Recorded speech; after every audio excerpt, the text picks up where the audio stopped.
Assalamualaikum warahmatullahi wabarakatuh. Alhamdulillah wassalatu wassalamu ala Rasulillah wa ala alihi wa ashabihi wa man tabi'ahu wa wala. Rabbi shrah li sadri wa yassir li amri wahlul 'uqdatam min lisani yafqahu qawli. Subhanaka la ilma lana illa ma 'allamtana innaka antal alimul hakim. Amma ba'du, fa nas'aluka Allahumma al-ijabah ala hadhihi niyyah. Al-Fatihah. A'udzubillahi minasyaitonir rajim. Bismillahirrahmanirrahim. Alhamdulillahirabbil alamin arrahmanir rahim. Iyyaka na'budu wa iyyaka nasta'in. Ihdinas siratal mustaqim. Siratal ladzina an'amta 'alaihim ghairil maghdubi 'alaihim waladdallin. Hamba-hamba Allah dimanapun berada, alhamdulillah pada petang hari ini kita kembali bersama-sama dalam mengkaji ayat-ayat firman Allah. Dan saat ini kita masih berada di surah Al-Fatihah dan baru akan memasuki ayat yang kedua.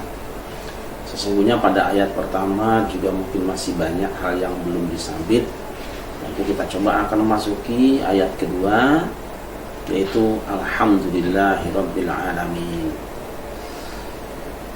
Di dalam pembicaraan keseharian kita ada 3 kata yang mungkin sering dipergunakan di dalam bermukalamah atau bermuhadatsah. Ketika kita melihat satu benda atau satu zat memiliki kelebihan atau keistimewaan, lalu kita menyampaikan sanjungan atau pujian. Misalnya ada seseorang yang memiliki keahlian menembak, lalu kita berkata kepada orang itu, pintar sekali dia. Atau kita melihat seorang pemuda tampan, lalu kita bilang, alangkah tampannya dia. Atau kita melihat seorang mahasiswa yang pandai, lalu kita bilang, alangkah pandainya dia. Itu adalah sanjungan. Di dalam bahasa Arab, sanjungan model ini disebut dengan al-madhu. Ini itu al-madhu.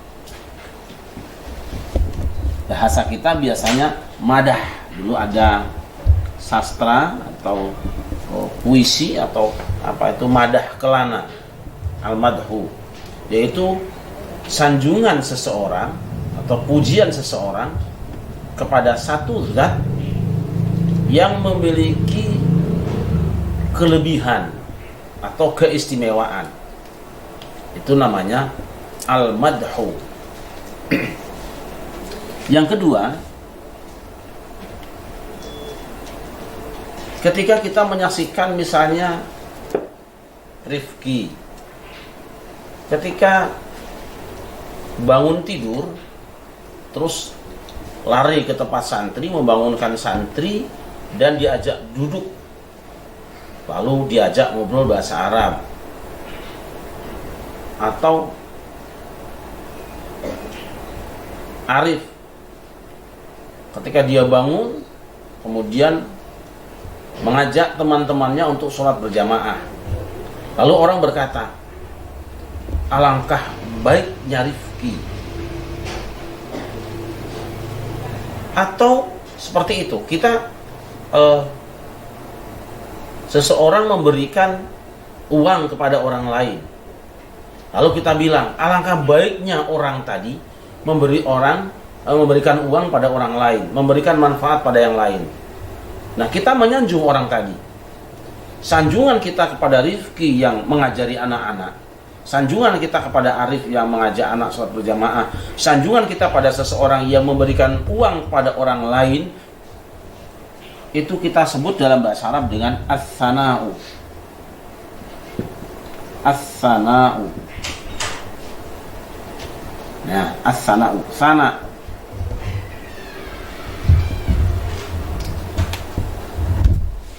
Apa bedanya as-sana dengan al-madhu? Al-madhu dengan as-sana. Al-madhu itu memberikan pujian dan sanjungan kepada satu zat yang memiliki keistimewaan, tapi istimewanya itu belum memberikan manfaat pada pihak lain. Sedangkan as-sana'u, sanjungan itu adalah memuji seseorang kepada orang lain karena dia telah melakukan perbuatan baik kepada orang lain juga. Nah, sekarang yang ketiga, misalnya seseorang memberikan manfaat, faidah, atau memberikan sesuatu kepada diri kita, bukan orang lain ke orang lain, tapi seseorang memberikan manfaat atau kebaikan kepada kita. Misalnya ada orang tiba-tiba datang memberikan uang ke saya, lalu saya bilang, terima kasih, begitu baiknya Anda memberikan kebaikan pada saya. Nah, ungkapan terima kasih karena menerima nikmat, anugerah, kebaikan dari seseorang, itu dalam bahasa Arab namanya asyukru.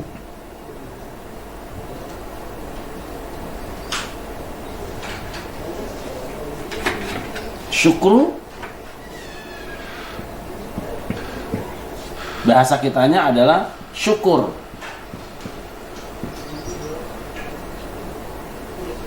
Karena bahasa Indonesia biasanya memberikan syakal yang sama kepada lafadz huruf yang kepada huruf yang sebelumnya. Jadi asyukru jadi syukur.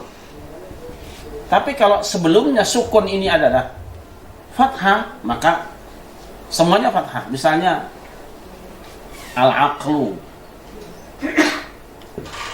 aqlu, qafnya dibuang sukunnya jadi akal. Tuh, karena ini fathah, dia ikut fathah, itu kaidahnya. Nanti kalau al-fikru, fikru, sukunnya dibuang jadi fikir. Az-zikru, karena kasroh dibuang ininya jadi zikir. Nah, al-madhu madah, asyukru syukur. Saya ulangi kembali supaya jelas. Memberikan pujian, sanjungan kepada seseorang atau sesuatu yang memiliki kelebihan disebut dengan madah. Sanjungan atau pujian yang diberikan kepada seseorang yang telah melakukan kebaikan kepada sesamanya atau pada orang lain namanya as-sana'u. Tetapi sanjungan, ungkapan terima kasih kepada orang yang memberikan kebaikan kepada diri kita, itu namanya asyukru. Lalu di mana alhamdu itu? Nah, ketiga gabungan inilah yang kemudian menjadi alhamdu. Jadi alhamdu ini adalah memiliki makna gabungan dari ketiganya ini. Ini yang saya simpulkan dari beberapa pendapat. Saya menemukan sendiri bahwa makna alhamdu adalah gabungan dari ketiganya. Oleh karena itu, ketika orang ingin memuji karena Allah itu maha besar, maha agung, maha mulia, dia cukup dengan alhamdu. Cukup.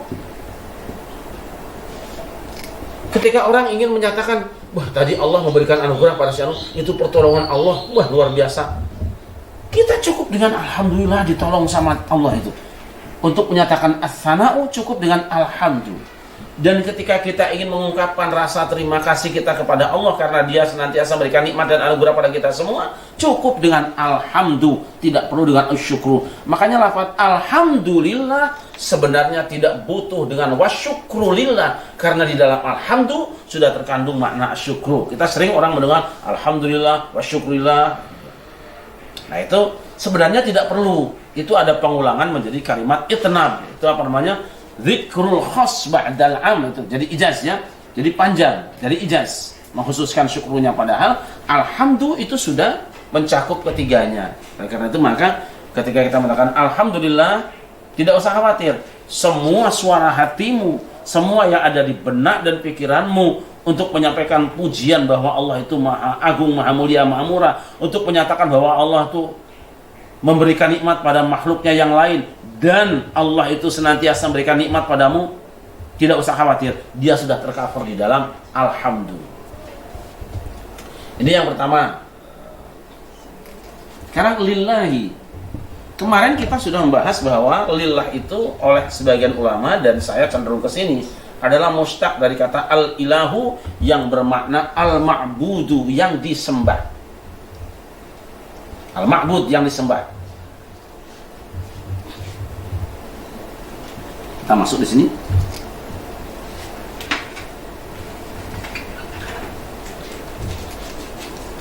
Kemudian sekarang alhamdulillah digabungkan. Nah,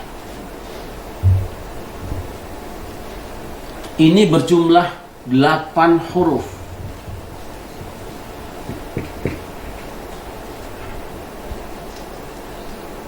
Menurut para ulama, 8 huruf pada alhamdulillah itu mengisyaratkan bahwa barang siapa yang membacanya dan meresapi maknanya, kemudian mengaplikasikan dalam sikap hidupnya, maka dia akan berhak memasuki surga dengan 8 pintu surganya.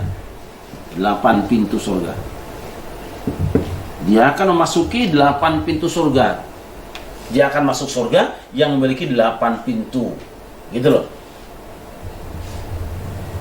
Nah, alhamdulillah ini adalah biasanya dipasang dalam kebalikan dengan bismillah. Kalau bismillah itu dikerjakan di awal pekerjaan, tetapi alhamdulillah itu dikerjakan di akhir pekerjaan. Kita ketika akan tidur baca bismikallahumma ahya bismika amut. Ketika bangun kita membaca alhamdulillah.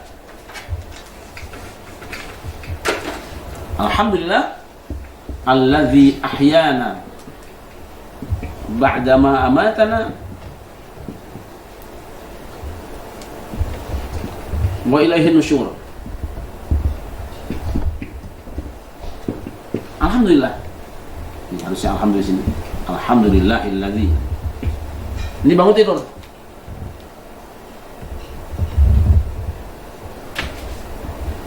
Kita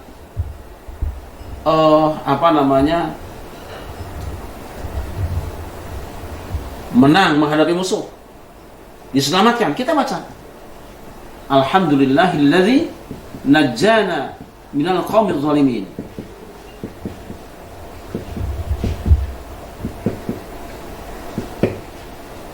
Kita belajar kemudian dapat ilmu yang banyak dan dianugerahi ilmu oleh Allah, ada di Quran, yaitu walaqad atayna Dawuda wa Sulaimana ilma wa qala alhamdulillahilladzi faddalana 'ala katsirin min 'ibadihi al-mu'minin. Alhamdulillahilladzi faddalana 'ala katsirin min 'ibadihi al-mu'minin.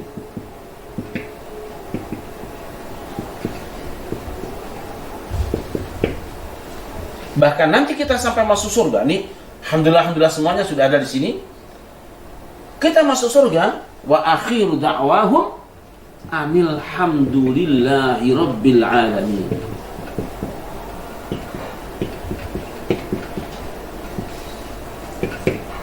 Dan nanti ada yang lain juga, alhamdulillahilladzi hadana lihadza wa ma kunna linahtadiya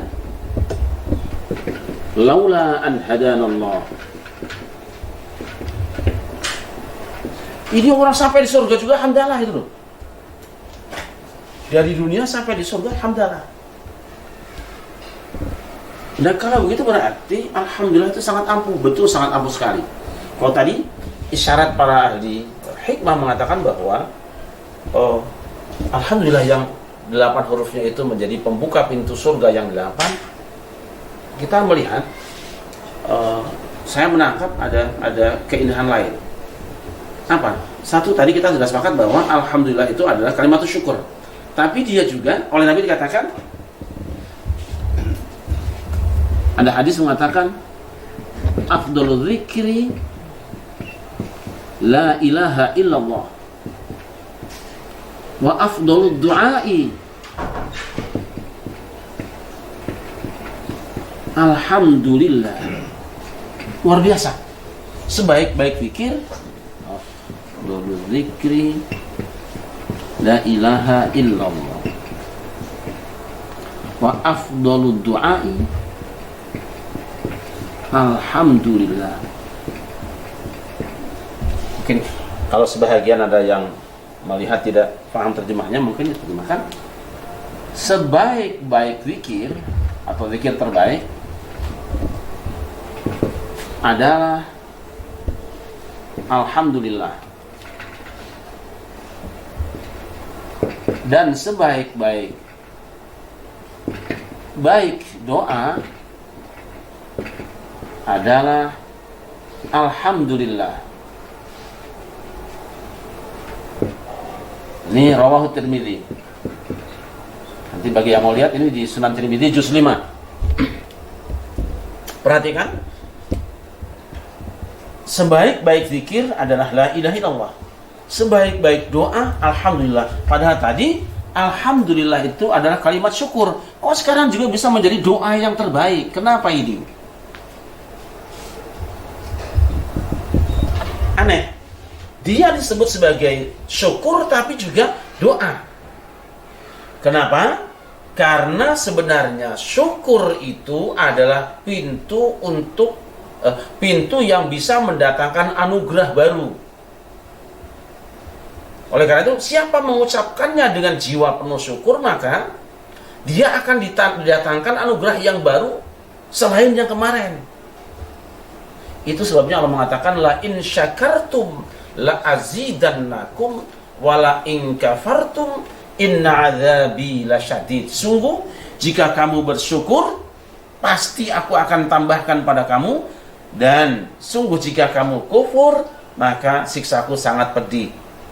Syukur itu hakikatnya ada sesuatu yang mengundang nikmat baru. Seakan-akan ketika kita bersyukur, kita minta kepada Allah, ya Allah tambahkanlah kenikmatanmu. Berarti alhamdulillah itu adalah kalimat syukur sekaligus juga doa. Itu sebabnya Nabi mengatakan afdhalud du'ai alhamdulillah. Sebaik-baik doa adalah alhamdulillah. Luar biasa ini, alhamdulillah ini. Nah, alhamdulillah yang ada di Quran itu kalimatnya adalah alhamdulillahirabbil alamin. Teksnya alhamdulillahirabbil alamin. Nanti rincian rabbil alamin kita akan sambung hari besok. Itu garapan tersendiri karena itu juga akan memakan waktu. Jika kita bangun tidur hafal baca alhamdulillah yang biasa dibaca bangun tidur, bacalah itu. Tetapi jika kita tidak hafal, kembalikan kepada alhamdulillahirabbil alamin. Jika kita hafal, alhamdulillah ketika selesai kita selamat dari perjalanan, jika hafal. Tapi jika tidak hafal, kembalikan kepada alhamdulillahirabbil alamin. Jika kita dapat ilmu, dapat nikmat, menyelesaikan pekerjaan, anak punya prestasi, anak soleh, semuanya tuntas urusan, kita kan ada hamdalahnya tersendiri. Nanti baca buka baju alhamdulillahilladzi khausatni hadza min ghairi haulin minni wala quwwatin. Itu kalau hafal. Tapi kan tidak semua orang punya kesempatan menghafalkan, atau mungkin terlalu tua menghafalkan tidak masuk-masuk. Sudah, daripada kerepotan kita membaca yang lain-lainnya, kembali saja. Setiap nikmat yang Allah berikan pada kita, setiap selesai pekerjaan, baca saja alhamdulillahirabbil alamin. Berapa menit? 1 menit. Baik, hamba Allah yang dimuliakan, ayo kita buka pintu anugerah yang sebanyak-banyaknya di dunia ini dengan cara mensyukuri nikmat yang telah diberikan. Baca bersamaan dengan syukur kita dalam hati, baca, lafalkan, ucapkan alhamdulillahirabbil alamin. Maka jika kau ditanya orang lain apa kabar, awali dengan alhamdulillah. Jangan langsung sehat, alhamdulillah dulu. Alhamdulillah sehat. Boleh juga sehat, alhamdulillah. Tapi yang penting hamdalahnya jangan hilang. Paling bagus hamdalah dulu, puji Allah dulu, karena dengan anugerah Allah kita baru meraih kesehatan dan lain sebagainya. Dan kita raih juga pintu surga yang 8 tadi dengan memperbanyak, dengan kuncinya yaitu alhamdulillah. Selamat berbuka puasa, mudah-mudahan ibadah kita diterima oleh Allah Subhanahu wa taala. Hasbunallahu wa ni'mal wakil. Assalamualaikum warahmatullahi wabarakatuh.